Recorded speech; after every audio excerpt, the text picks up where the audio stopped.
Oh yeah, the I don't even know what he said. This feeling is what you want. Oh yeah, this feeling is what you get. Welcome back to Asinine Radio, a weekly podcast where we talk about music, and well, that's pretty much it. So let's go.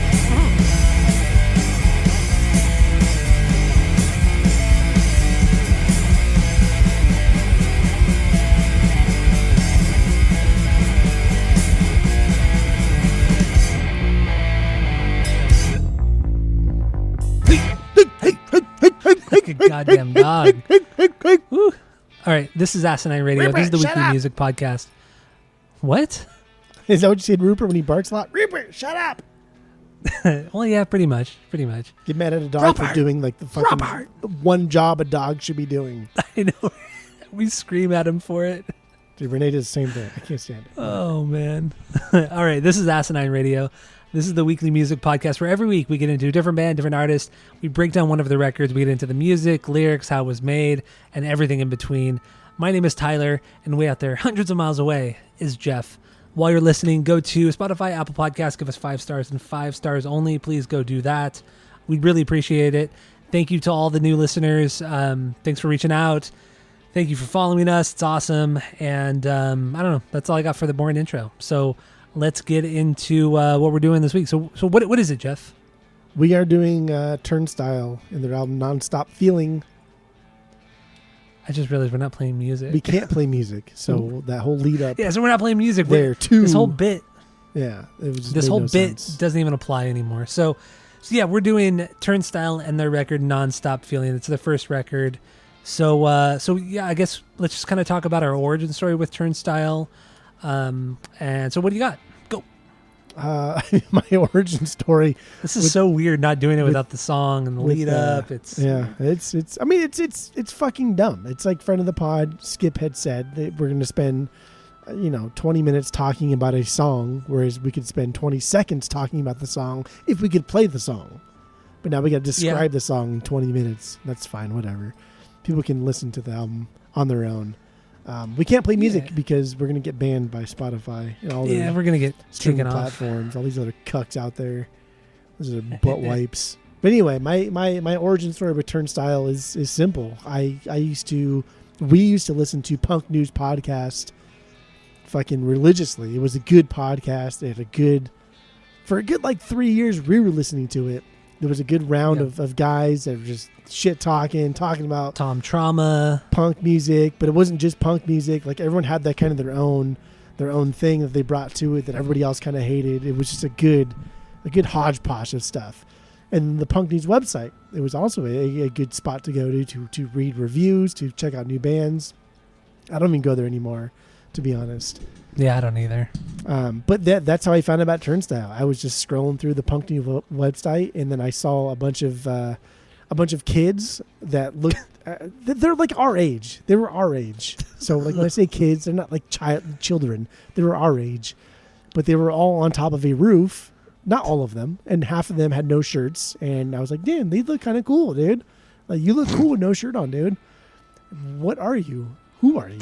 And it was Turnstile. So like literally, it was just me scrolling the Punk News website and saw a bunch of people our age with no shirts on, and that is what drew me into Turnstile. And a bunch of half naked boys. A bunch of half naked boys is what some people like to say, which is fairly accurate.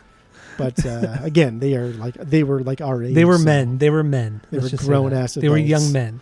They were young men. But that's what drew me into it. And that was shortly after. I think that was shortly after Nonstop Feeling was released. That's why it was like right after the article was taken, and that's what drew me in. And honestly, it's been great times ever since. Yeah. My origin story was also through Punk News, and we actually did Nonstop Feeling on the podcast, like probably maybe our 6th or 7th episode of the podcast ever. A long lost episode, never to be heard again. And Jeff also, he told his origin story back then. And, Tammy, girlfriend of the pod, she actually listened to that episode because she loves Turnstile. And she said that was the first thing that she she heard, and she still talks about it to this day. She said she still makes fun of you that you got into Turnstile because you like that it was a group of young men, shirtless young men. Because it sounds so fucking weird and gross. It sounds so stupid. It was a good picture. It was a good promo pic, man. They were on top of a roof. And on top of a roof, yeah. The bass player was kind of squatting down. I think Brandon was in the forefront with just a shirt, like doing like hardcore stance, right? Like flexing the front arms, going forwards. And it was just a good promo pic. Fucking 7 years later, and Tammy is still, she still teases you about it. She still brings it up to me. Good. It's good. Oh, it's so good. She'll bring it up to me too when I tell her that we're doing Turnstile. She'll bring it up. She's like, "Did you talk about how Jeff found out about him?" Of course. That's what she'll say. Of course. Yep. Got to talk about I the shirtless young man. That weird thing that happened at that one time, it has now brought us here, and we. But it's not weird. It's a little bit weird. It's a little bit weird. It's a little bit weird. Because it's weird because any other fucking band I would have made fun of. Like, come on, dude, that's a generic, and it really is a generic promo pic. It kind of is. Like, there's nothing unique about that. Yeah. There's nothing unique about this band. I don't know. The visually speaking, at the time. Yeah. But once you hear this record, that first snare hit in, or you hear the scratching, the talking, and then the first like reverb snare hit, you're like, dude, I'm in. I'm fucking in. Yeah. And it never lets up. This entire record never ever lets up. It's quite the journey. There are some moments that aren't nearly as hardcore as you'd expect, but it's welcomed. There's a couple instrumentals. There's one like pop song, but it's perfect. You need these breaks in the kind of intensity of the record, but it's still not an intense record. It's something special. This record is something special. So that's kind of my origin story, and also my first impression. So kind of what's your first impression on Nonstop Feeling? I agree. I think this record is sequenced fantastically. I think in the parts that I think they could have done better, I think it fits here because this record is very stripped down. It is very hardcore punk sounding, but you can tell these guys, again, they're only a couple years younger than us. So all of our influences growing up are kind of their influences growing up. And you can read interviews and things where everybody in this band is like, yeah, my influences are this, this, and this. My mom listened to this and this and this. Same fucking story we have. So all of the sounds that we're hearing here is as if like we were in a band that was this good. This is the music we would be writing because we like this type of music, but we also have influences that we're not afraid to wear. And I think like the biggest takeaway this week is this band is not afraid to show their influence. And I love it. I fucking love it. It's great because it's like they do the hardcore thing, I would say perfectly. Absolutely perfectly. But the combination of Red Hot Chili Peppers, Jane's Addiction, Pantera, Rage Against the Machine, it's just the combination of those, which are within our generation, are so influential, so goddamn influential. No matter what you think of like the Chili Peppers, they're influential and everybody loves some of their songs. You can't deny it. They just have some amazing songs, amazing records too. And you hear it on portions of this record. But really, to me, I hear the most Pantera, Rage, and Faith No More. That's what I hear the most outside of the normal hardcore stuff. Those are the three bands that I hear the most combined into this record. And it's a great combo. Honestly, a great early new metal combo. It's fantastic. I love it. Yeah. So like if I had to just choose three things, I think Rage, Chili Peppers, and then no one specific, but when we dove into like the grunge season and we realized that Soundgarden had some really fucking crazy, heavy, like alt metal punk shit in the early days, Mudhoney, the same thing. I hear that sound a lot in this album. I could hear that. But Rage for sure. Dude, Anthony Kiedis specifically. Yeah. It's fucking great, man. This album is fantastic. So do we have any stinkers on this one? No. Okay. I have none. How many bangers do you have? I think I have all. So I have 9 bangers. I have 3 songs that I think are okay. Okay, I mean, you should have 12, but, we'll get through this. What are the songs that are not bangers for you? I guess starting from the top, Bad Wave. Bad Wave's my first okay song. Uh-huh. Do you want to get into it? I just want to know what, so we won't have to talk about them unless one of them is just like an absolute banger for me. Okay. Which Bad Wave is my number 10. Bad Wave, Bring It Back. Okay, that's my 11. So there we go. And then Addicted. Addicted is my number 6, so we don't have to get into that. Okay. But okay, so then let's start with their best song is on this album. Like much in the same way as like, hey, what is Black Sabbath about? Give me one fucking song by Black Sabbath to encompass all of their sound. And we talked about, give them Black Sabbath from Black Sabbath. That is a song that is going to give you all that you need from Black Sabbath. Correct. The song Gravity is okay. I was going to say Phased Out.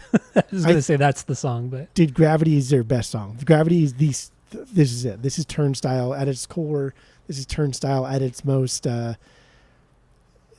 experimental, but they don't even realize how experimental it is. Yeah.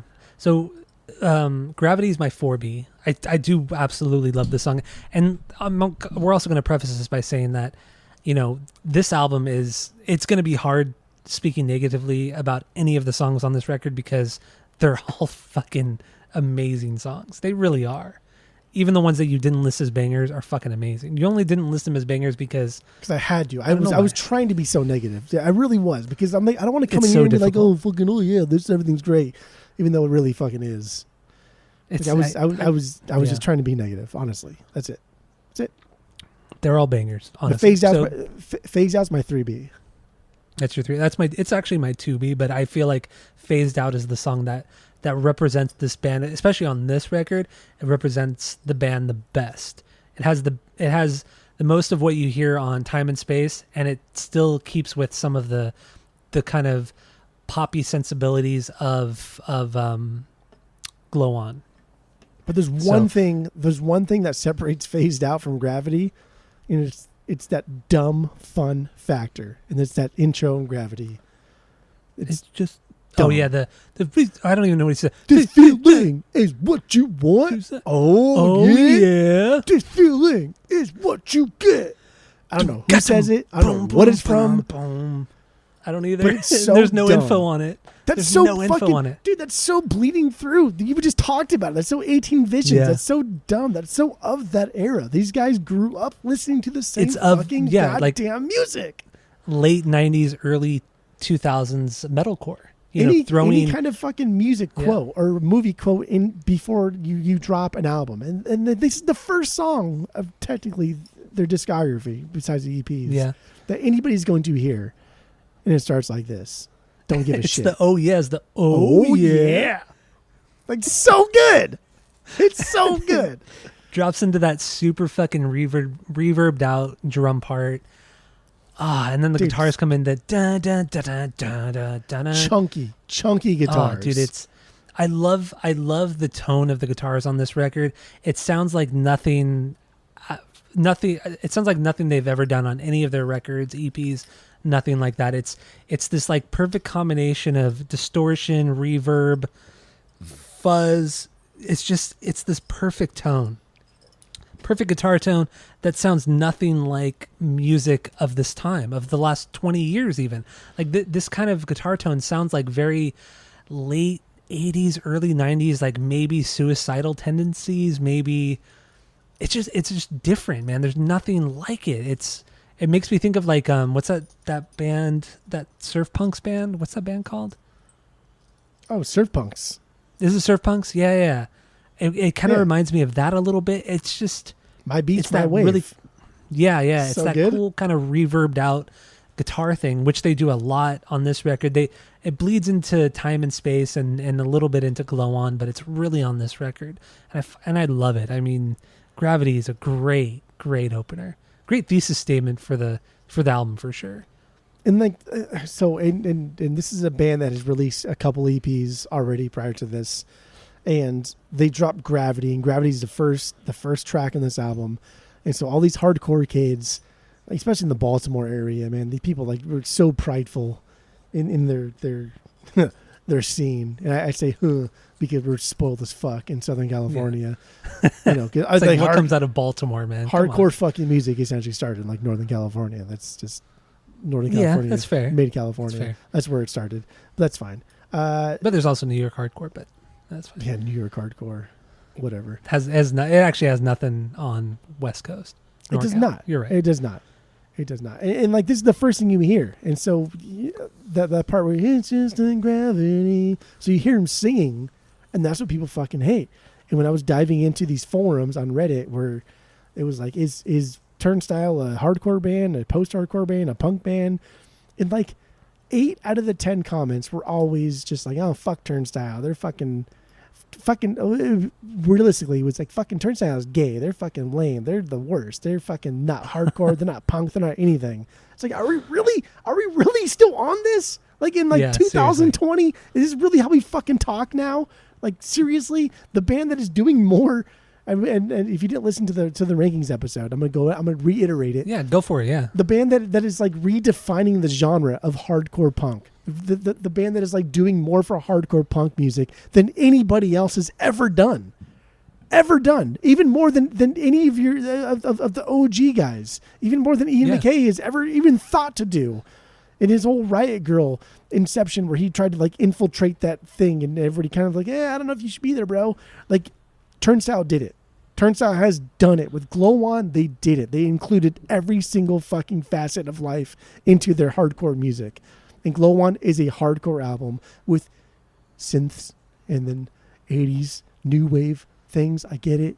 But like Turnstile, dude. Turnstile has done more for hardcore music than any band in the history of hardcore punk. And so I kind of piggybacking off that, you know, you had mentioned in the rankings episode that the last band to kind of incorporate something something outside of hardcore into it would be like Bad Brains. You know, like they did it so well in the 80s, and I know other bands have incorporated other genres into hardcore, like, you know, Op Ivy. They've incorporated like ska and stuff, but that's been so overdone. Like, incorporating ska into hardcore is so common, especially like in the 90s. Like, everyone was doing it. Suicide Machines.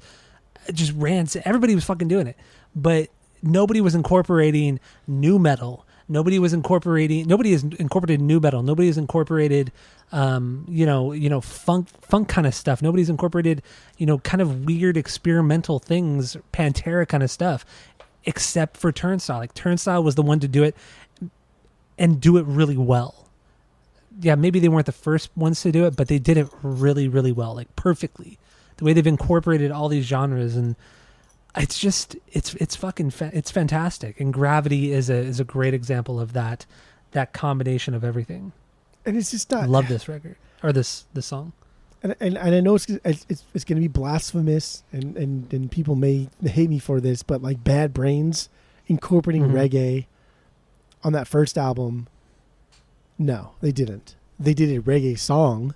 And they did a punk song, and they did a reggae song, and they did a punk song. There was no fucking fusion there. There was no fusion, right? It was like the sequencing was punk, reggae song, punk, reggae, punk.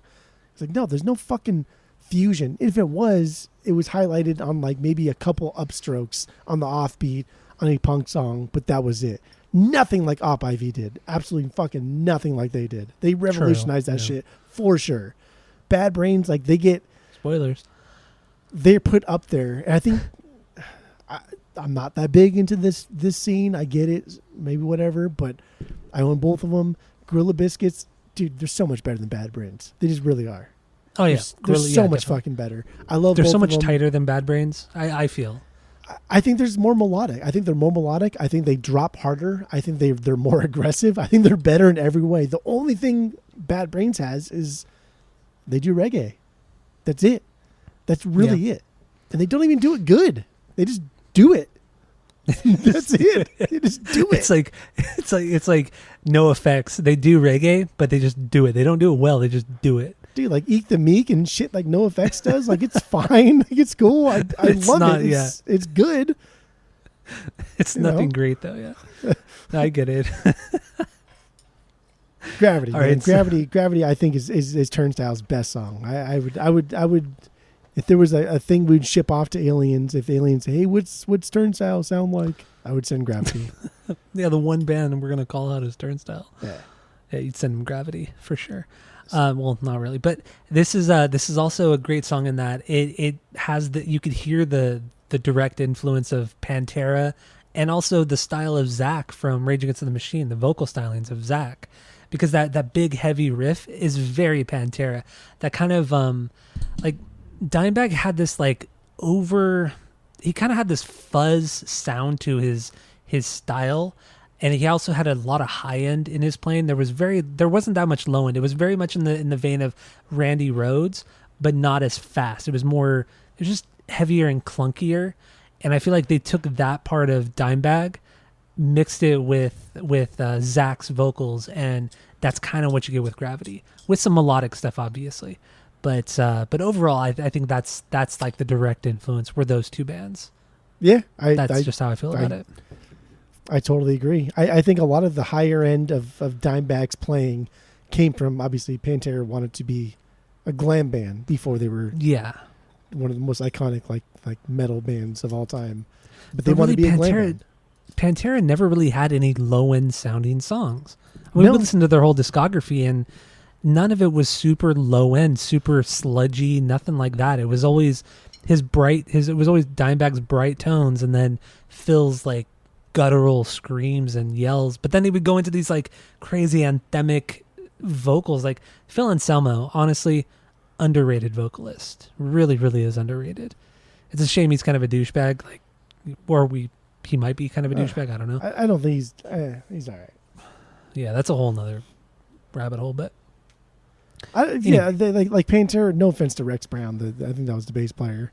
Yeah, it's a band based around vocals and, like you said, higher end guitar parts, because they wanted to be a fucking glam band, and glam bands don't really stay in those lower registers. They don't hit a lot of those lower kind of like scales. They don't drop down. They just kind of stay in that mid range or go into like an octave higher and hit those really high parts.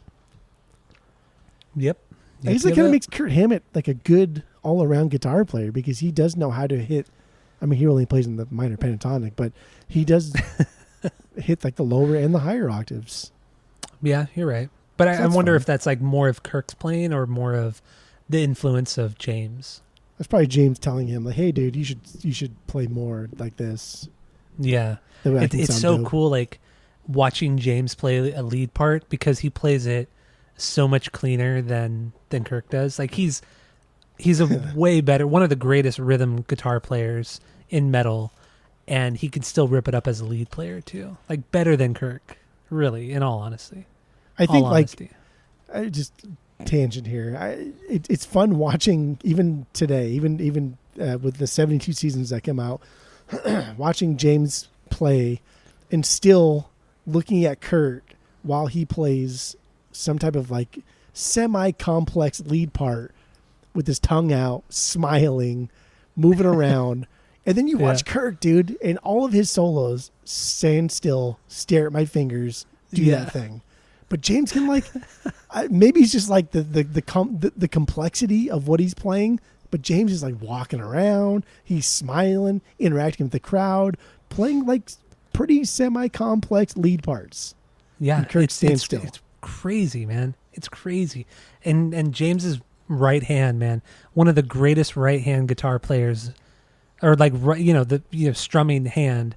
He has one of the greatest downstroke strum hands of all time. Like it's just, dude, he's incredible. One of the greatest rhythm guitar players ever. See, I would like to see a picture of him with his shirt off, doing like the Arnold Schwarzenegger, hands above his head, kind of like flexing his biceps post, because I want to see if his triceps are fucking gnarly, because he's doing those downstrokes a lot. So I want to see if the triceps are all buff from all that fucking work. Just look up any picture from like 1981 until like 1986. He's shirtless like in all of them. He's always shirtless. But they're all like skinny and fucking drunk and sweaty and shit and long hair. That was the whole band. They were all skinny drunks. But anyway, back to Turnstile. Lyrically, what do you have on Gravity? I would say a lot of these songs, most of these songs, I thought were whatever. Didn't expect much. Yeah. There's a couple songs here I had no fucking idea what he's talking about. But Gravity, I thought it was just about like self-doubt that Brendan had for himself. The gravity, right, of his self-doubt keeping him down. Yeah, that's kind of how I felt too. But it's about his insecurities and all that. I mean, there's 2 instrumentals, and they're all about. If they're about anything, they're all about his depression or anxiety or insecurities. That's really all it is. I don't think there's too much to dive into lyrically, so we're only going to briefly touch upon that. But so your 1B is Gravity. Do you have anything else on this one? No, you. I mean, just off the bat, you're kind of getting into that sort of like hip hop, rap rock type of like delivery, right? Like the singing on the beat type of thing. That's very hip hop like. It's not aggressive here. They'll get more into it later on, but you can hear the influence of their love for hip hop, especially East Coast hip hop. Not necessarily Baltimore, but just East Coast in general. And then like Rage Against the Machine. Like Rage Against the Machine, I think is a top so 3. Rage. For sure. There's one song on it that's a fucking Rage song. The guitar, everything, yeah. But yeah, you can hear like a lot of influence. And I love bands always talk about like, oh, my influences are this and this and this and this. Like where? I don't hear that ever in your music. Where? But this is a band that you fucking hear it. I love that. I do too. Heart on the sleeve. Don't give a fuck. Do it. Oh, it's so good. And it worked so well for them. It really did. All right, my 1B is Out of Rage. This song, the first time I heard it, I'll never forget it. And every time I hear it, it blows me away. Where does this one sit for you? So I have several reasons why I think this is your fucking 1B. This is my 7B. Okay. That's so fucking wrong. This bass is fucking bonkers, dude. Absolute bonkers. It's so goddamn good. But there's some new metal shit mixed in here with heavy hip hop undertones. That is what this song is. And to think this song isn't inspired by Rage, specifically Zach and the vocal delivery, that's silly boy talk. 100% is. That's silly boy that's talk. why I love. Oh my god. Yeah. The Rage influence is so obvious here. I love the constant wearing their inspiration build-up. on the sleeve.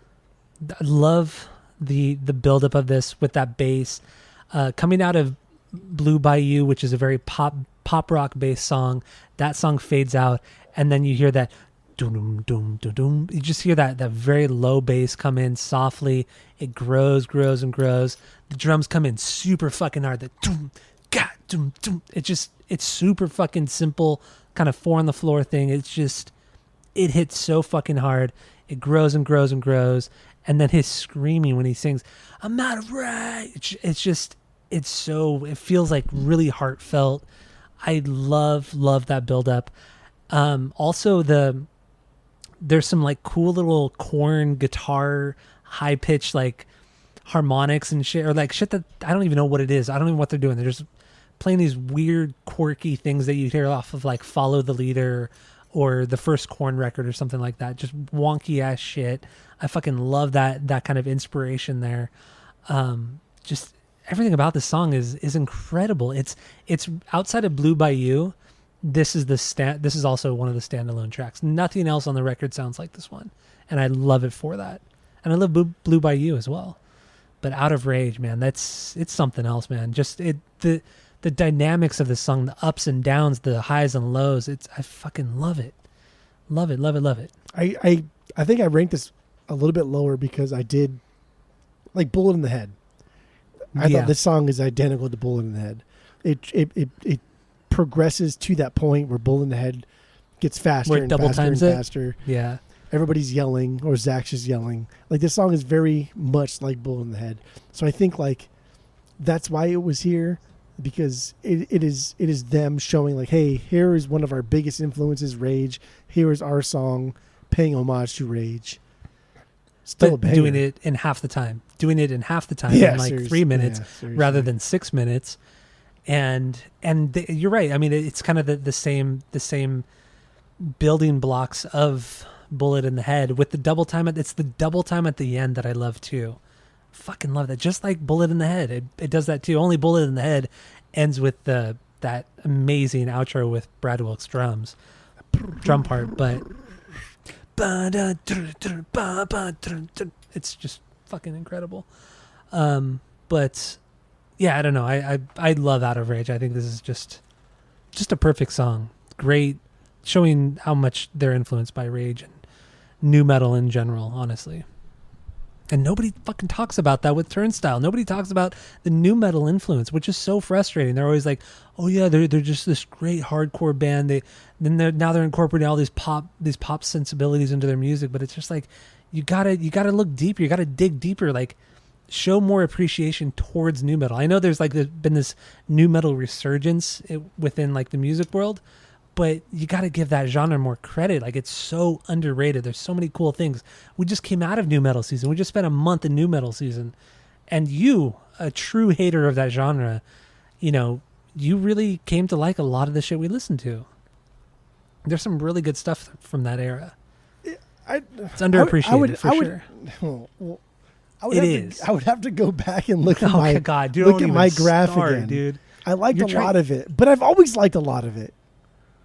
I've always liked but I've always liked several albums by Korn. Obviously, Limp Bizkit.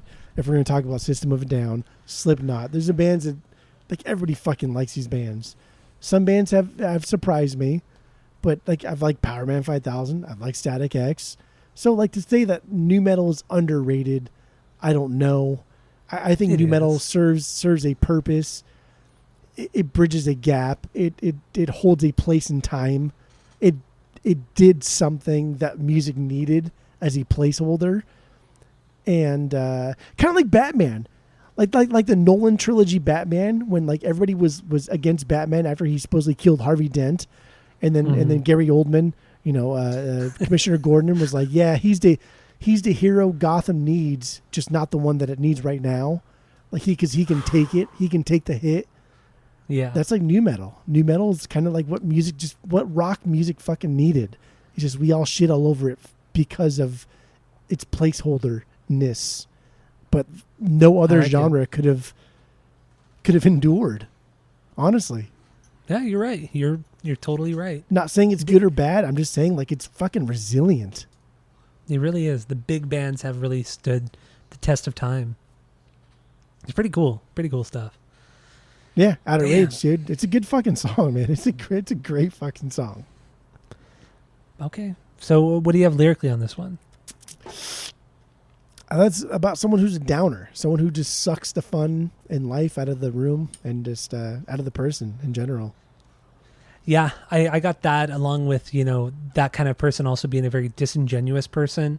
And then, the narrator, or in this instance, Brandon, him seeing, how this person actually is and kind of sees through their facade and him calling them out. That's what I got lyrically on this one. Once again, nothing too deep, but still good. Not bad. Seen worse. I've seen worse. So do we have anything else on Out of Rage? No, that's it. So then what's your to-be from this Turnstile record? Hold on there, dude. Bleach Temple. Oh, that's a good Temple. I love the instrumentals. All of their instrumentals. I do too. Bleach Temple is my 9B. That's cool. That's wrong, but I think Turnstile is very much like JFA. I don't understand like how the surf culture has permeated all the way over into the East Coast so perfectly. And Bleach Temple is a song that is perfectly a blend of surf culture and hardcore punk. Yeah, you're in right. every sense. There's a lot of Metallica here too, like the Metallica chugging, because it starts out with that like the hi-hats, the high hats, the 8 or 16 note hi-hat hits. This is their best. I think this is their best intro in the album too. Out of all the intros, I think this is their best intro. Oh yeah, with the hi-hat and then going into that surf reverb guitar. Yeah, it's really good, man. It's fantastic. The song is amazing. It's primal, but like floats around so many different genres to make for a hell of a ride. The guitars go from like that wet surf tone to just blowing out sloppy fuzz. Yeah. I love how chuggy it is too. Once again, the chugginess. They do that Metallica chuggy so well. The Metallica chugging. Yeah, that's so well. It's great. Yeah, no, it's fucking great at it. I love it. It's instrumental, so there's no lyrics. But Bleach Temple is my 2B. I love both the instrumentals. And there's always like a slight build up into the chugging part. You have the kind of ethereal reverbed out guitar, and then it builds slightly into the chugging guitar, and then it drops right back down into that, and then builds again, all within like, I think it's like 2 minutes and 15 seconds, something like that. Yes, but it's fucking great. But here's where I can get a little bit negative, and here's where I can defend my case for why this is not their best album, is because they have not mastered their transitions. They know what they want to do. Their execution is just not there. It's not there like it was in Time and Space. I think Glow On is present in this album. I think they have an idea. They want to make Glow On here, but they have no idea how to fucking do it. And so we get this. I think Time and Space was like, oh yeah, we can still do Glow On, but let's just make it a little bit faster, a little bit more aggressive. But now we've gotten better at our instruments, and so we get Time and Space. I think Glow On is present in this album. They just don't know how to do it yet. Okay, I get it. But I mean, this is also, what, 6-7 years prior? Not even that long. That's not that long, though. Glow On. Yeah, you're right. We're due for a fucking Turnstile album within the next year and a half. I know, isn't that crazy to think and about? that is like the biggest thing is what are they going to do next? Dude, I'd be so bummed if it's like this giant flop. Like if it just, I don't know. I don't know how they're going to outdo Glow On. How are they going to outdo it? I could see like, you know, kind of plateauing and doing more of the hardcore stuff, doing more of what they did on Glow On. But how are you going to do something different? I don't even want to say outdoing Glow On, because that's not fair. Outdoing Glow On is just not fair. It's just doing something different to where it sounds fresh, it sounds unique to yourself, but still just as good as Glow On or Nonstop or Time and Space. Like, how are you going to do that? What can you do? I mean, I'm not going to be mad if they do another Glow On or if they do another Time and Space. I'm not going to be mad about it. I'm sure it's still going to be fantastic. But they can't even outdo that. There's no fucking way they can outdo Nonstop, because this is so raw. This is so elementary. This is so high school. Let's put together a band, and it just so happens to work out perfectly. They can't. Also, they can't outdo any of this. What we haven't talked about has been the lineup changes. So the core lineup has been the singer, bassist, and drummer. So Nonstop Feeling had the two guitarists. The one of them, left the band shortly after Nonstop came out. The latest guitar player, I think his name is Brady Elbert. He played on everything up through Glow On. He some say he was fired from the band last year. From what it sounds like, it was fired because the drummer got like a restraining order against him. Yeah. So I don't know if you read that, but yeah, he did, or a peace order, I think it was called. Anyway, so I'm curious. Really, this whole next record is going to be new guitar players, new songwriters thrown into this mix. So, and honestly, I think everybody brings something to the table, but with this band, I gravitate mostly towards the guitars, the way they play, how they play, and their sound. Yeah, I think this band is based around the guitars. What I also love about this band and the guitar playing is that it's not overly complicated. The riffs are pretty elementary, but it's just good songwriting. Nobody's churching it up. The guitar solos aren't crazy complicated. They don't fucking shred like madmen. Everything is just so basic, and I love the band for that. It's just that it's really the tone of the songs is really what makes them. I think like going also along the lines of they're similar in age to us. Like when I started playing guitar, it was because I saw Eddie Van Halen. I heard my parents playing these guitar gods. It's like, oh fuck yeah, that makes me want to play guitar. And then when I started actually playing guitar and realizing, dude, that's really, really difficult, I set my sights a little bit lower. That's this band. This band, you can hear them play kind of like Eddie Van Halen type things, but in their own way. Much like when we did Ghost last week, and Tobias is like, "Oh, I play fucking solos in my own way." That's what everybody fucking does. Get over yourself. True, yeah. That's what everybody does. But I don't think Tobias was saying that in an arrogant way. I 100% think he was saying that in an arrogant way. I don't think he was. I think he was just saying something that is just nobody ever talks about. That's what everybody talks about. Of course, everybody plays Eruption in their own fucking way because nobody can play Eruption. People are always saying, "Yeah, I'm trying to imitate, so and so." It's never like this is my interpretation of it, or this is like the best of my ability. Nobody ever is that upfront. That's upfront about it, or that upfront about it. He also wasn't that upfront about it. He just said, "I play things in my own way," not because I'm not that talented. But because he doesn't want to put in that much work. About it. There's nothing arrogant about it. But that's what everybody does when they play guitar. Okay, that's what everybody does when they play guitar. So what's arrogant about it? He's just stating the obvious, right? Well, you just want to be a Ghost hater. You want to be a Tobias hater. You want to be a TH. Get out of here. I like the guitars here because it's clear to me when they play their solos that they grew up listening to their parents' music of Van Halen, of Jimmy Page, of even Clapton, of these guys, of these guitar gods that have been, shoved down our throats as like the best ever. And for the most part, they are the best ever. And I like that they are doing it their own way because they don't want to be that great.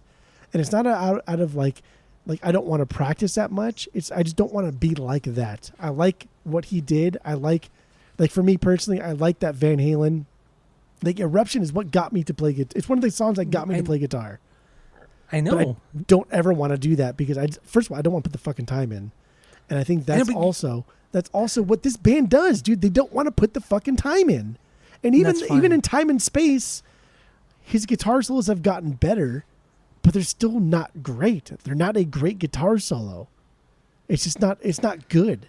It's milquetoast at best. Milquetoast. But you just completely repeated yourself. I know, and I'm trying to reiterate that fact. This is what makes hardcore music is, dude. That's what I'm saying. You're not understanding. Twice. That's what I'm saying. That's what makes like hardcore punk music unique. Is the fact that none of these people don't fucking care, and these guys don't care all the way until Glow On. They don't care from day one till Glow On. They're doing the same thing over and over, getting a little bit better because naturally you're going to get better if you play it. Fine, whatever. But I like that you can hear the inspiration. I like that. And not the direct inspiration from Rage Against the Machine, from Jane's Addiction, from fucking Anthony Kiedis. Good God, he sounds like Anthony Kiedis a couple of these songs. But I like that you can hear the inspiration that he does want to sound like a guitar god, but he doesn't care that much. And for me, Turnstile is a band that is guitar driven. And if the guitarists aren't there, then I don't know if the band will be that great.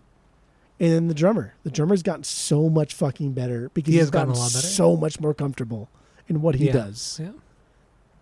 I agree with you on the drummer. That's it. That's all I'm saying. That's it. That's all you're saying. That's all you're saying. So let's move on from Bleach Temple. My 2B is Phased Out. It's a great song. Right? That's my 3B. You hate this one? Get the fuck out of here. What are you yelling at me for? There's a bug in here. How the fuck did a bug get in the office? All the way upstairs. Yeah, Phase Out my 3B. Oh, man. Dude, that riff is pretty fucking heavy, though, right? Yeah. The intro is pretty long, but that riff is fucking heavy.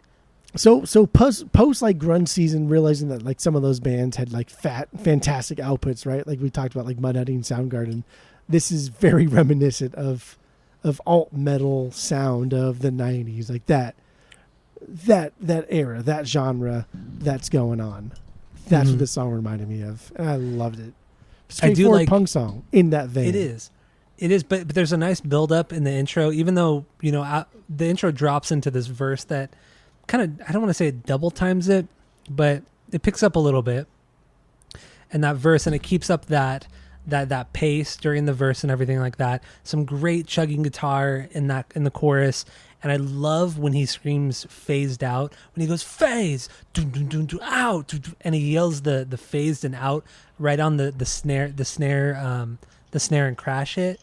Like it's so elementary, but dude, I fucking love that part. I love screaming phased out. Like it makes me feel like it makes me want to be in the crowd when he's screaming that, and I just like pumping my fist in the air. I love it. I fucking love that part. And that solo too. That solo it's kind of noodly. It shreds, Dude. but it's only like less than 10 seconds, but it's that all you need. Solo is It's all you need. very 90s sounding. Oh, it is. It totally That is straight from like a fucking Jane's Addiction or Soundgarden or fucking any generic like hardcore 90s album. That is very 90s sounding. So yeah, after the solo it drops into that chuggier kind of part again. That's the outro. That's it. That's all you need. I just think it's just an absolute perfect song. It just has it all. It has, like I said, the chugging, the quickness, the solo, the gang vocals. It has it all, man. I think it's just an absolutely incredible song.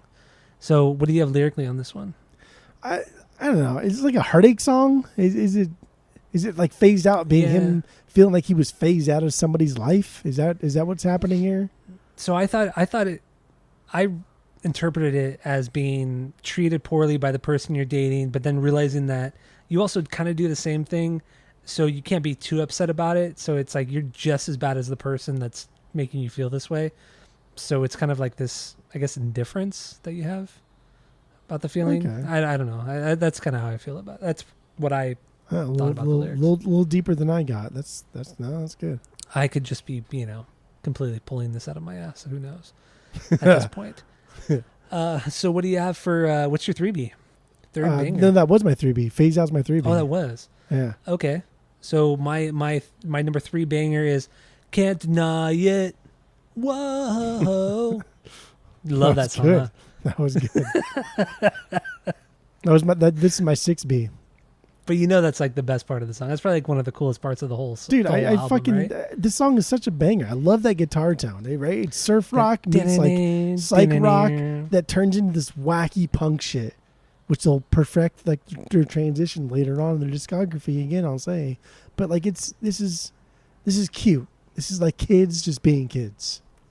Not kids, they're like early mid-20s, but that's fine. Dude, there's quite a bit to unpack here. So you have the main riff. It's like those guitar chords being, put through the fucking reverb, the distortion, all that kind of shit. The din-a-na, din-a-na, din-a-na. Yeah, that's and then the surf rock meets psych rock, dude. Yeah, exactly, Walt. That's true, dude. So then it drops into this heavy-ass riff. It's Know Your Enemy from Rage Against the Machine. Not like it's not like note for note, but it is very reminiscent. When you think about it, it's like ding ding ding ding ding ding ding ding ding ding ding ding. No, it's more like dun dun dun dun dun dun dun dun dun dun dun dun. It's more of that intro, not the verse intro, not the verse riff, but the main riff. But it's not as many notes, and it's slowed down quite a bit. But it's there. It's that kind of chord progression that Know Your Enemy is, and then you get to the verse, and then, dude, even his vocals are very similar to Zach's. So I think this is just a straight up lift from a Rage song, dude. I thought, but done in their own way. I thought like, dude, this is fucking Anthony Kiedis here. This is him. Like, can't deny his Anthony Kiedis right there. Can't deny it. That's Anthony fucking Kiedis, dude. There's some like Anthony Kiedis influence on this song and one or two other ones, but like, I for sure thought like Anthony Kiedis was on this one. Maybe a little bit, but I hear more Rage than anything, except for the chorus. The chorus is that kind of ethereal sounding guitar, reverbed out to shit. But it's the Can't Deny It. Whoa. I'm a great singer, obviously. You love that fucking part. I fucking love it, dude. It's so... How can you not sing it?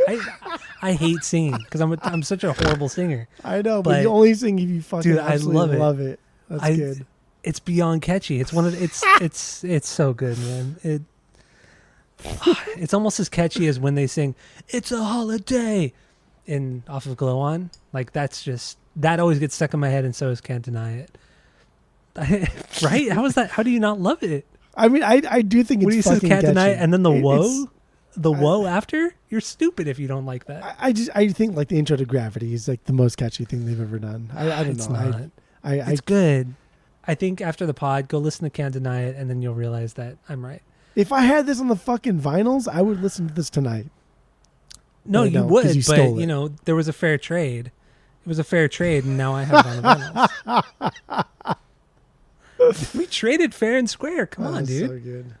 No, you're right. It was like if you've ever It read wasn't you've a ever drunken read- trade. if you've ever read Huck and Finn, like I've read because I've read a lot. If you've I'm ever read actually Huck reading and that right Finn, now. why? Although I can't say why because I've never fucking read it. But the trade was more Literally like reading it right now. the trade was more like hey man, painting this man. fence is so much fucking fun. You should come do it. And I was the guy that was like, oh, I want No, to paint the it's fence. not like that. And you No. were, I guess you were the Huck and I was the Finn. No, it's not like that Or at you all. the Finn and the Huck. It's not like that at all. We've done several trades with the vinyls and other things like that. It was a fair trade. Which one's the bad one? Price-wise- And which one's the good one? Is Huck the bad or the good? I don't know. I'm only 3 chapters in. Are you really reading Huck and Finn? I really am because it's What free. the fuck? It's How free. weird. Because I've been wanting to read like all the classics because I haven't read some of them since I was a kid. So I'm like, do they really, hold up? So I downloaded Huck and Finn on my Kindle and I'm 3 chapters in. I literally started yesterday. It's so fucking weird that you brought it up because I literally started it yesterday. That's very I'm bizarre. Out of 3 all the chapters fucking in. books. Yeah. And then I realized I should probably read Tom Sawyer first because Tom Sawyer is kind of like the prequel. But Who the fuck is Anyway. Tom Sawyer compared to Huck and Finn? he's the guy from the Rush song. Oh, gotcha. You know that guy? Anyway. It's funny you mentioned books because I finished my X-Files book too. Oh, did you really? Yeah. Did you finish the show? No, I have like 3 episodes left. Wait, so how far does this book go into the series? Only until The original run? 2003-ish. Okay, so the original run. So Okay. not even, yeah. So what we're talking about right now is Jeff and I both really love X-Files. Jeff more so than me, obviously, because he literally bought a book. Jeff doesn't read. He doesn't know how to read. anything. He doesn't know how to read. Well, So hold on there. Go finish it now. I'll go on my thought. Go ahead. So he bought this book on Amazon. Explain. Well, you explain. You're better explaining this than I am because I've never. I don't. Yeah, you go. Well, so I'm more. I don't know. I'm more likely to read like case law. Like I have no problem reading like the entire like Roe v. Wade, 85 page, 100 page case law. Reading How that would you like do that? dissertation. I can read that The stuff. driest fucking read. But I can read that stuff and I don't mind. Like I've read all the Federalist Papers. I've read a lot of the stuff like from our country's origin. That type of political thing I don't mind reading. You're also like- a tax preparer, so it's like you read the driest shit ever. I guess I just read really boring shit. But like nonfiction, I can't fucking do it, dude. I just can't fucking do it. So I bought this X-Files book, and it's a book that's it was written by a girl who was part of the show, kind of in a capacity where what is his name? Chris Carter. Chris Guy who Carter created the show. Yeah, the guy who created the show asked her like, "Hey, does this make sense?" But like the book is mostly about like genes and DNA and biology and viruses and microbiology and fungi and all of it. Just I don't know. It's easier for me to read. It's easier for me to read. And when I was in college, I wrote a lot of papers because I wanted to be a police officer at the time. So all of my like papers that I wrote was very like, I am Jeff. I am 5'11". I weigh 185. I saw him. Very Like, dry. Yeah. I just that's just the way I don't know. That's just the way I process information. Yeah. I don't need a lot of fluff. So it was difficult for me to write in like an English capacity because I don't like exploring my feelings. I don't give a fuck. Who cares? I'm trying to convey something. Here's how I convey it. Like box scores in baseball. If anyone likes baseball, I have box scores, dude. Like that is how I live and love breathe the is stats. box scores. I love stats. Yeah, exactly. Okay, so in the end, this book is just a fact checker for everything that Scully does or all the things that happen in the X-Files on the So when- original run. So when This is you're the fact-checking watching book. when you're watching a TV show, anybody, not just X-Files, when you're watching a TV show and they say something like, "Hey, this Johnson rod doesn't belong here," and you're like, "Oh, what the fuck is a Johnson rod?" and you like Wikipedia that shit. This is like the Wikipedia for people that Wikipedia. Like all those notations at the very bottom when it says, Yeah. "Oh, I got this from this book." This is the book that like most people get from like gene therapy and DNA sequences and all these other things. I don't know. You're right. I just read very dry shit. Okay. I can't stand nonfiction. Fair. I really fucking can't stand nonfiction. You mean fiction? You mean fiction? You're right. I've been saying nonfiction the whole time. I can't stand fiction. Like whenever Got a it. big case comes out, like Roe v. Wade, like I did read the whole fucking excerpt from it. I did when it was overturned. I read it was like fucking 80 pages. Yeah, that's rough. That's rough. And like honestly, most of it is fluff and it's bullshit because that's what these fuckers get paid for, and it's all fluff. And you can tell that they're repeating themselves a lot, and they're getting paid a lot of money to do so, and they're getting paid a lot of money and lobbyists. Whatever. That's not a political thing here, but we can go back to Turnstile because it's irritating. Okay, that's fine. So yeah, can't deny it. Whoa. What do you have? Do you have anything musically on this one? You haven't touched upon a lot here. There's a lot of hip hop undertones on this one. I said Anthony Kiedis. I heard Anthony Kiedis on this one. I like that you hear the slides on the guitar strings, right? All those. Oh yeah, it's so nice. That's cool, and I think that comes from. I think that comes from not just lack of like big production, because this is not 1985. This is 2000 what 16, 15, 2015. 16. 2015. Is it 15? Okay, Yeah. 15. Whatever. This is 2015, so you can edit that out of post, but it's left in, because why edit out of post? What's the need? Yeah. Who gives a What's the fuck? point? Leave it Yeah. in. What's the fucking point? And I like that. I dig that. I do too. And what also, the end of the song, it ends with him yelling, "Give me a little bit of nonstop feeling," and every time he hits those syllables, just the fucking drummer and guitar hits those kind of like single notes, and it's just it hits so goddamn hard. I love it, Dude, then it goes into Bleach Temple. Oh my I know, God, right? what It a makes no sequence. sense. Come on. It's fucking it's insane. The Just like, the fuck sequencing it. of this record Let's is do it. incredible. Do it. Just fuck Yeah. it. Who cares? Do it. I know. So what do you have lyrically on Can't Deny It? I thought it was about everyone being full of shit. That was it. I don't know. Okay, yeah, I saw it as it's about how life is tough and not always fair, and there are always highs and lows throughout life and the whole human experience. That's what I got there. So a little bit different, Okay. But what do you got for your 4B? Number My 4 f- banger? My 4B was the other instrumental, Love Lasso. Love Lasso. That's my 12B. That is my 12B. You want to touch upon it? What do you want to? What do you Oh want to God! Just real quick. This song is Glow On. This is fucking Glow On. do? This Yeah, is it's true. this yeah. is the early instance of Glow On, if there ever was one. That's fine. We You're can right. move on. It's a slow song, simple rhythm section. Kind of has that slow surf sound to it, or with the guitar playing at least. But it's just a really pleasant sound, much like Dude, it's based on a like lot of 3 Glow On. fucking notes. yeah, it's great. It's a Elementary, great fun. fucking song. Yeah. All right, that's fine. It's my last B, but it's perfect for this album. It's a great, I don't want to say placeholder in the track listing, but it's just sequencing wise, it's perfect. Great little interlude, I guess. Okay. So my 4B was Gravity, which we already talked about. So what's your 5? Blue think- Bayou. I was just gonna say, like, we should maybe do 5 or 6 Bs and then just kind of wrap it up. Yeah. What do you think? We got to talk about Blue Bayou. This is This is their my most, 5B as well. This is their most controversial song they've ever done.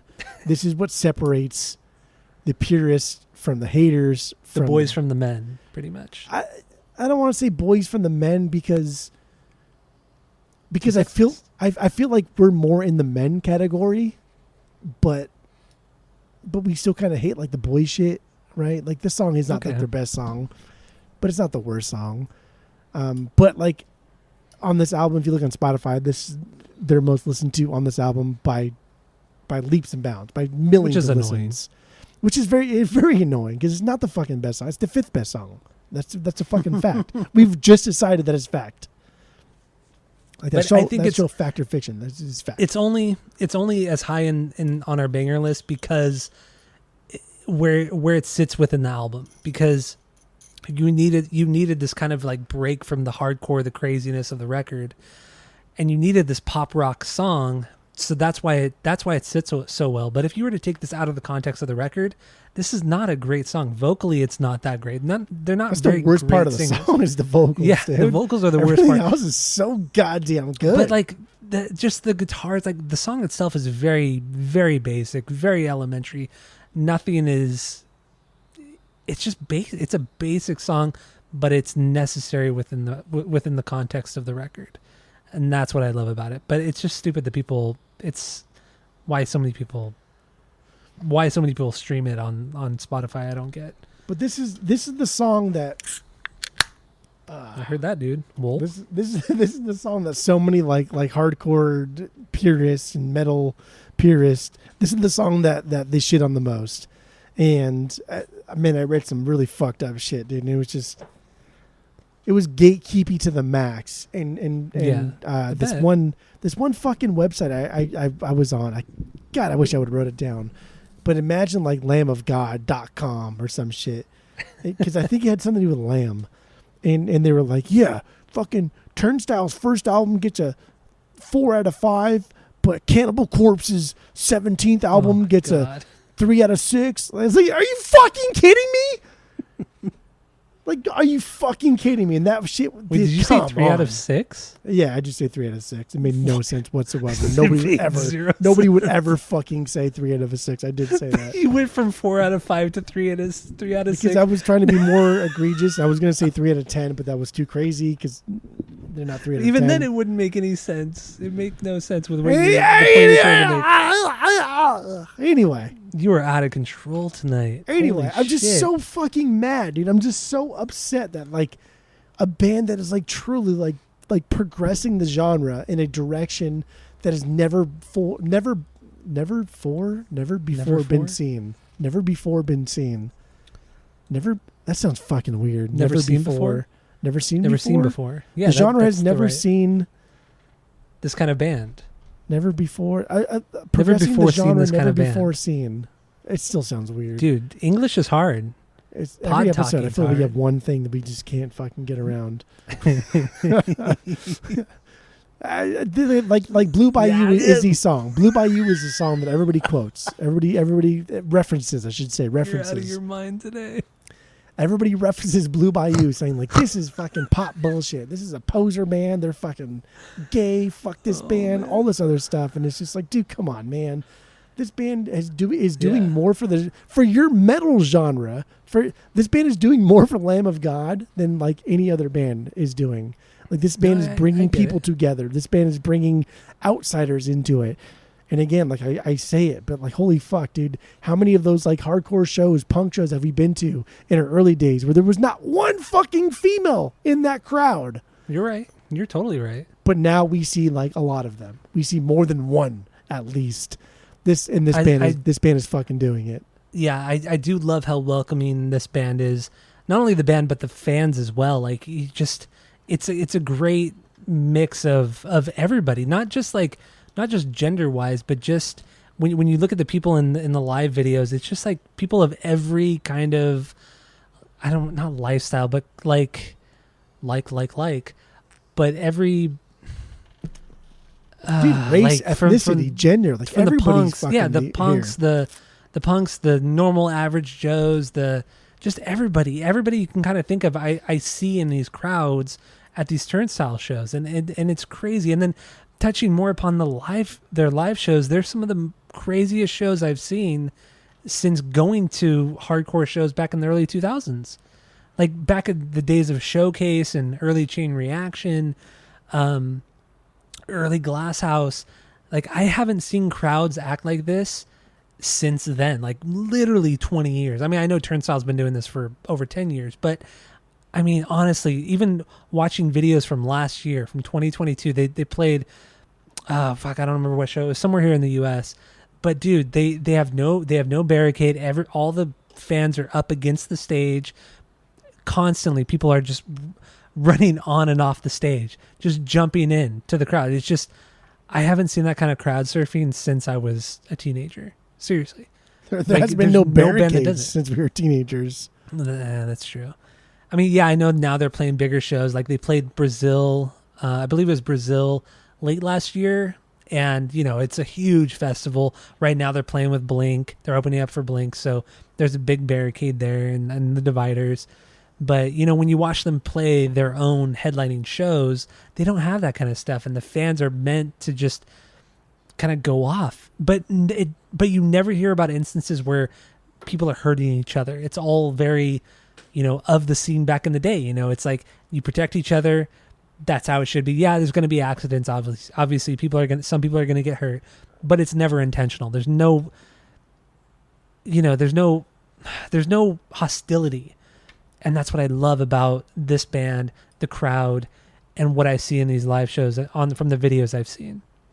That's how it is, and I fucking love it. It throws me back to that, and it makes it literally. I literally have this giant grin on my face every time I watch a live video of them and watching the crowd go crazy. It's on their fucking cover album, anymore, right? Man. Of Time and Space, dude. Like the bass player's like diving into the crowd, like somersaulting into the crowd. It's so sick. It's amazing. It truly is. It really is, and I think like music wise, it's great. But I think like people that don't really get into music this way don't understand like how you can hate somebody in a pit and then also love that same person like 5 seconds later and become their best friend after it's over, and like all animosity is completely squashed afterwards because people just say, hey dude, I'm sorry, that's fucked up, I apologize for what I did, and then it's gone, it's done. Like what happens in the pit, in these pits, in these hardcore pits, in these punk pits, in these rock pits is unreal. It's nothing like anywhere else like you will see in any other walk of life on earth. Yeah, you're right. I mean, of course there's always the asshole and all that, but you know, overall when you get into these kind of crowds, it's mostly just everybody's there to have a good time. Everybody's there to watch out for each other, and it's incredible. And that's what I see in these Turnstile shows, which it's unbelievable we still have never seen this band, and I kind of regret not seeing them years ago when this album first came out, Nonstop Feeling, because they were still playing fairly small shows. That was when we were greedy, though. We were greedy back then. Yeah. We're still a little greedy now, to be honest. We also didn't think that they would blow up to where they are now. Dude, Blink reached out to Turnstile to open up for them. I know. That's pretty crazy, right? What? Like Blink's coming back, right, for their big fucking reunion, like arguably the biggest band of the decade. True. And they reach out to Turnstile. Like, who the fuck is Turnstile? Nobody. Mm-hmm. Good Lord. It too. Good fucking Lord. I also love that they reached out to Turnstile, a band who is so different from Blink. But they still see the potential in the band. They still see that, yeah, it may not be the same kind of genre of music, but we understand that our fans are probably going to really connect to this band. I love that. I love how they can just cross this genre. You know, it's so cool, man. It's so goddamn cool. But back to the album. Do we have anything else on this, or should we wrap it up? No, let's Blue Bayou was the last one, so we are good. I mean, there's some good like hardcore punk songs, like Drop is like a straight up hardcore punk song. Yeah. Addicted is another one. Has a lot of thrashy elements to it, which I really like. I mean, really, those are the only songs we haven't talked about. But also Stress, but whatever. So what's your let's wrap it up, give our final thoughts, rate the record based off of our world famous 3-point rating system, where 3 is a perfect album, 2 is a good album you're going to continue to listen to, 1 is a bad album, give it a shot, and 0 is the worst thing you've ever heard. So what do you got, Jeff? Go. I know it's easy to sit back and say like music sucks now, like it was better in my day. We're not that old, dude. We're mid-30s. It's not that old. But we're old enough now to be around for at least a couple of decades, going to shows, seeing bands progress, seeing new bands come up and fail. Like, we've seen more bands that we have never heard of again then we've seen bands like multiple times. Yeah, Like that's just how many shows we've been to. That's how many bands we've seen. We've seen bands that we can't even like remember their names because they've never been a band again. True. Like Damone. We've seen that band fucking a couple times. I forgot about that band. Yeah. Damone, dude. Because they used to open up for Bullets and Octane. And that's dude, I forgot about that band. We've seen so many fucking bands just come and go. And it's so rare that we've never even seen Turnstile, but it's so rare that I don't know. We haven't been around since the beginning, but we've been around pretty damn close since like the beginning of Turnstile. And this is not like a gatekeepy thing. This is like a educational thing where we have seen this band grow. We have seen this band go from hardcore punk to kind of like Grammy nominations. And that's something to be proud of. And who cares if the Grammy doesn't mean anything to Beyonce, but to a bunch of guys from Baltimore that kind of grew up with like nothing and created a punk band based on their idols. That means a lot. That means a fucking lot. That means something to them. And that means something to us. That's cool. I dig that. I love it. I think this is what music needs. There's a lot of really, really shit music out there. There's a lot of easy paychecks to be made out there. There's a lot of bands. There's a lot of artists, especially in hip hop. There's a lot of people out there that can just do something overnight, put basic beats, and then release something. Hopefully it goes viral. Hopefully it make a decent paycheck, and I never hear from you again. Mm-hmm. But Turnstile's going through it, man. They've been like trudging through the shit since 2015. Or even before that, right? 2011, 2010, 2011. 10. No. 2010. Let's say 2010. The band started in 10. Round it off. 2010. They've been trudging through the shit since 2012. In 2022, they get a Grammy nod, right? Yeah. That's 12 years. That's a lot. That's touring. That's boots to the ground. That is what music is about. And it sucks that we are in a generation. We talked about it kind of off mic. We talked about it as Taylor Swift fans have no fucking problem spending thousands, hundreds of dollars going to see Taylor Swift, but won't go to a free comedy show across the street from their house. And that is sad. That is just sad. They essentially won't support local artists, but they'll spend $1,000 to go see Taylor Swift. And that's really the point. That's a sad state of affairs when somebody cares more about somebody who maybe doesn't need the paycheck as much, but they won't support like an independent artist who kind of does need the paycheck and could be the next Taylor Swift. I don't know. Could be the next something. But I don't know. And then you can brag about it 10 years later and say, I saw them when they were only playing at this comedy club, or they were playing at fucking Chain Reaction or some shit like that. And I'm not like one to like really talk because I don't go to art shows. I don't know dick about art. Music is really the extent of things. Yeah. And I don't go to a lot of like underground shows and things like that. But I don't know. We've gone to so many in our fucking life. Like I feel we're already a step ahead, right? Like we've paid so much fucking money to go to these bands that we've never heard of again. But just like, hey, fuck it, let's go see. Or paid so little money, I should say. The butt wipes. Paid so little money to see bands that we love too. So maybe it is kind of gatekeepy, I guess. Maybe we should a little bit. Because now I'm kind of feeling like Fat Mike, right? Like Fat Mike like tries so hard to pretend like he's a man of the people and wants all these bands to succeed, but doesn't really do anything aside from signing bands that he knows will succeed, signing bands that are not like generic, but damn close to generic that will sell records to make Fat Records succeed. I don't know. That's what you got to do. Why take the chance? I get it. Why take the chance? It's a business. It is a business. I get it. Damn, man, I feel bad, but I don't give a fuck. It turns out something different. They're great. They are. They're fucking perfect, dude. This album is so perfect. This album is more perfect than they even fucking know. This album is doing more for hardcore punk music than anybody has done since Ian MacKaye, since Black Flag, more since than anybody in Through? the 70s. That's silly boy talk. This album is doing more for hardcore punk music than anything from probably until like, I don't know, the 90s. I would not disagree with you on that. This album is so perfect. It has no fucking idea how perfect it is.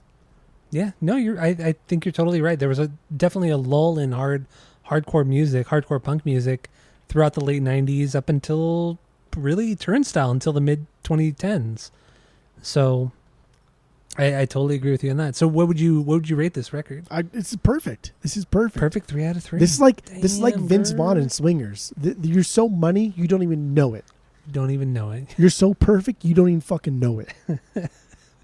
That's Turnstile. I think Turnstile has no fucking idea, like the impact they have on the scene. I kind of wrap up here. So we didn't talk about Brian McTernan, who produced the record. He's produced a lot of fucking hardcore records over the years. He did a Thrice record. He's done Quicksand. He's done Title Fight. He's done a lot of stuff in this realm. He deserves more credit within the scene than he's actually given. He's not really a household name by any means, but he's worked on a lot of cool hardcore records. Even if you don't really like the genre, he's worked with a lot of influential bands of the scene, which is super rad. They've always worked with big name producers, even like Will Yip, right? The other guy. But that was for. Was that was Time and Space? That was Move Through Me. That was the EPs. But they've always been with like bigger producers. Yes, after Nonstop Feeling. Yes, Nonstop Feeling was the last of like the indie stuff, working with the indie producer. It's like I would equate it to, Blink working with Trombino on Dude Ranch. Yeah. That's what I would equate it to. And then moving on to like a bigger guy. Well, I mean, Jerry Finn wasn't big at the time, but he became very big over the years. So I guess that's what I would kind of compare it to. But anyway, shout out to Brian McTernan, the person who made the artwork for this album, Nonstop Feeling. I love the artwork. Dude, all their artwork is shit. I fucking hate all of their artwork. I love it. Garbage. Love it. So garbage. For Nonstop Feeling, it's just this basic photo of Brandon singing or screaming. There's a guy's foot in the air. Somebody who clearly just jumped over him. I love that.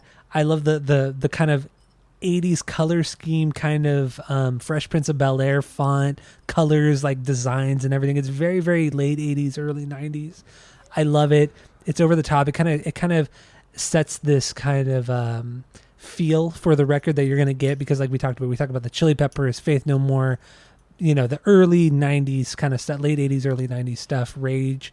So you kind of, just based off of the artwork, you kind of already get the feel of what it's kind of going to sound like. And when you hear it, wow, I've never heard something like Turnstile. It's so unique. The vocals, the guitars, even though you hear the clear inspiration from older bands, they put a fresh new taste into it, or take on it, I should say. Just Turnstile is a band that nobody else sounds like. I feel like bands will try to replicate them in like 5 years. Kids who are like 12 years old now discovering Turnstile, when they're like 18, 19 years old, they're going to say, oh, I love Nonstop Feeling. I love Glow On. And then they'll try to recreate that sound, but it'll never be the same. It's like Korn. It's like, all the big heavy hitters of all the genres.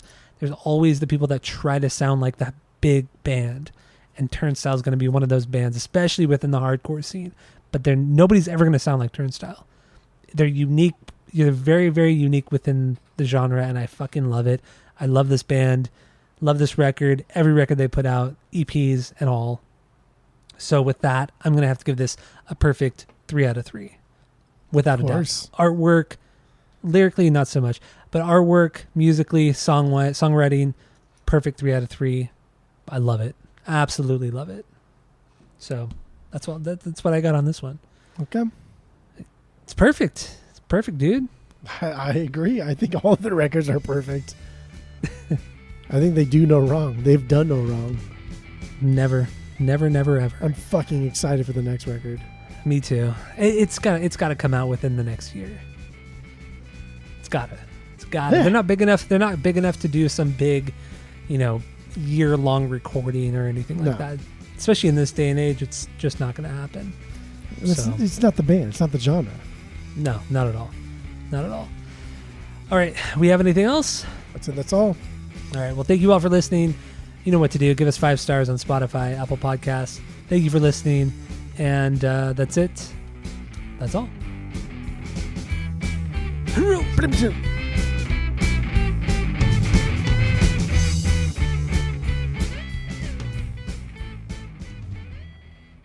It's just. dumb. Oh yeah, the I don't even know what he said. This feeling is what you want. Oh yeah, this feeling is what you get. I don't know who says it. I don't know what it's from. Can't deny it. Whoa. Love that song. Huh? That was good. But it's the can't deny it. Whoa. I'm a great singer, obviously. You love that fucking part. I fucking love it, dude. It's so. How can you not sing it? I hate singing because I'm such a horrible singer. I know, but you only sing if you fucking absolutely love it. That's good. Like Blue Bayou is the song. Blue Bayou is the song that everybody quotes. Everybody references. I should say references. You're out of your mind today.